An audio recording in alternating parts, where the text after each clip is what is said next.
There will be a lot of talk in this section about restricting your variables. So it's important to know what a variable restriction is and, as importantly, why we have to have them. To do that, we're going to look at reducing two fractions. And let's start here. Do a quick pause. I want you to reduce the fraction 10 over 35 to its lowest terms and think about what you're doing as you do it. I hope that you actually did pause and try this yourself.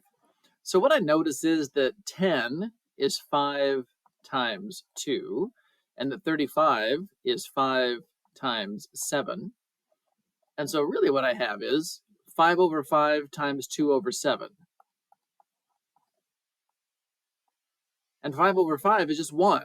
So anytime you talk about reducing a fraction, really all you're doing is dividing by 1, which doesn't change anything, and it just leaves you with a smaller fraction in the end. So we're left with 2 over 7. 10 over 35 is the same thing as 2 over 7 all the time, forever.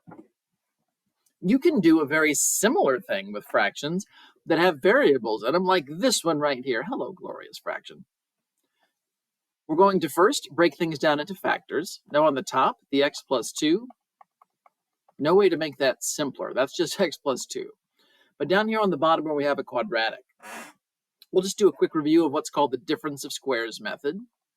What I notice is x to the second is a perfect square. It's x times x. 4 is a perfect square. It's 2 times 2. And with a minus in the middle, one of these gets a plus, one of these gets a minus. What we can now say is, okay, well, just like we did in the earlier one, 5 times 2, 5 times 7, I'm going to make it x plus 2 times 1 over x plus 2 times x minus 2. And then these x plus 2's kind of reduce each other away. And we're left with, in the end, just 1 over x minus 2. Now, please don't worry if you would not have been able to do that all yourself. That's okay. That's normal. That's why we're reviewing and practicing here. You haven't done this before. So what we're saying is this fraction here is equivalent to this fraction here, with one important distinction. 10 over 35 is 2 over 7 all of the time. X plus 2 over x squared minus 4 is the same as 1 over x minus 2 most of the time. Let's take a quick Desmos trip here to see what's going on. So we've got set up here. I put y equals in front of them just so we can see graphs of what these look like. So here is what we started with, the x plus 2 over x squared minus 4. Here is what we ended with. And let's see, make it a contrasting color. How about like an orange?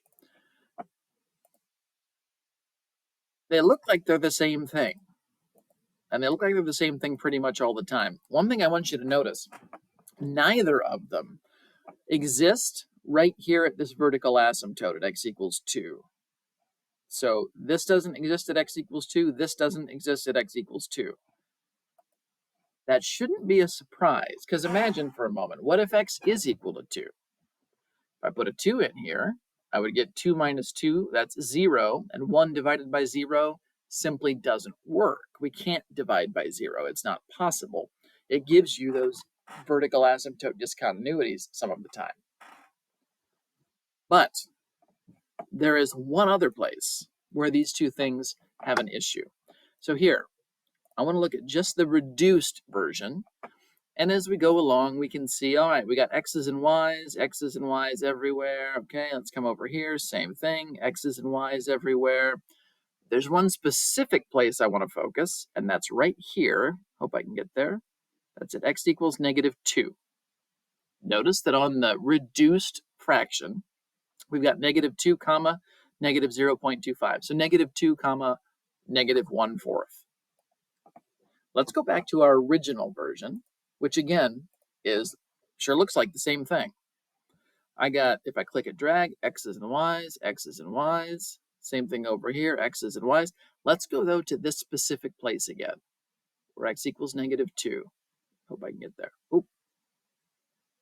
It's trying to hop over it. Right there it is. Notice that on the original version, at x equals negative 2, there actually is no point. The y-coordinate is undefined. Let's go back to our work and see why that might be. Right here, x plus 2 over x plus 2 is equal to 1 all of the time, except when this might be undefined. What if we put a negative 2 in for the x's? Negative 2 plus 2 is 0 on the top. That's not a problem. But negative 2 plus 2 is also 0 on the bottom, and that is a problem. Division by 0 is not defined, does not work, will not work. If you go back to this original equation, there are two x values that cause you trouble in the denominator. What I mean by trouble is they force you to divide by 0. One of them is x equals 2, because 2 to the second is 4, and 4 minus 4 is 0. Divide by 0 on the bottom, that's what makes this vertical asymptote.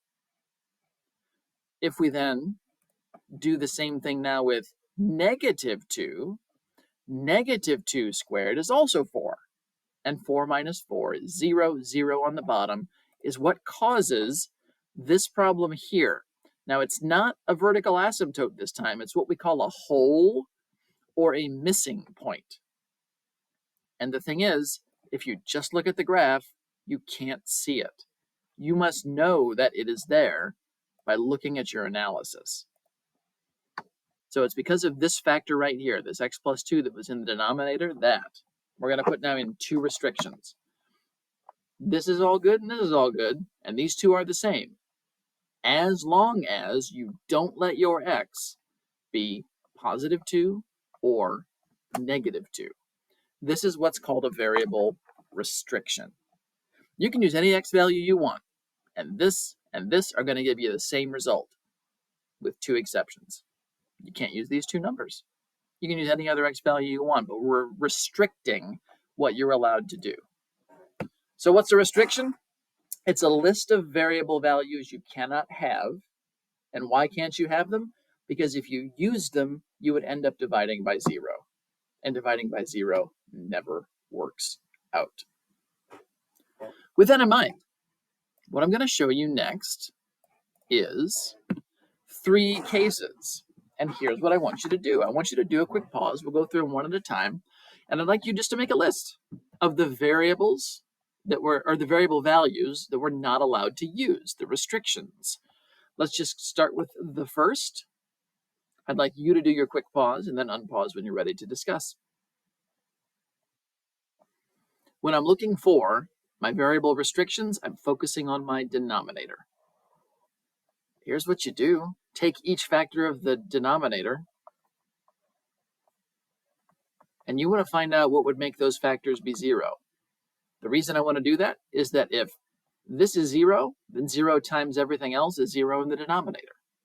If what's in the parentheses is equal to 0, then 0 times everything else is a 0 in the denominator, and that's what we're trying to avoid. This one's easy to solve. That's already done. This one, add the 1 over, and there's our second restriction. So what are appropriate restrictions in this first case? You can use any x value you want as long as it's not 0 and as long as it's not 1, because that would force you to have a division by 0, which would make everything have some issues. It's going to cause vertical asymptotes or missing points. Next up, do a quick pause. Same thing here, please. Okay, take that. There's only one factor down here this time. Put an equals 0 at the end, and now solve for the y. So add the 5, divide by 2, and what we're left with is your y can be any number you want, as long as it is not, and I put an equals there. I definitely wanted to put a not equals. Same thing over here. Your x's can't be 0 or 1. Your y can't be 5 over 2. And then how about this last one? You do yours, I'll do mine.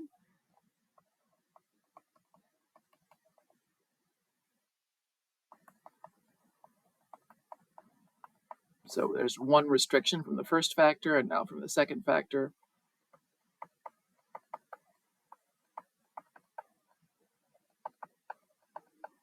So our final two restrictions, n can be any number you want as long as it is not negative 2/3 or 3/2.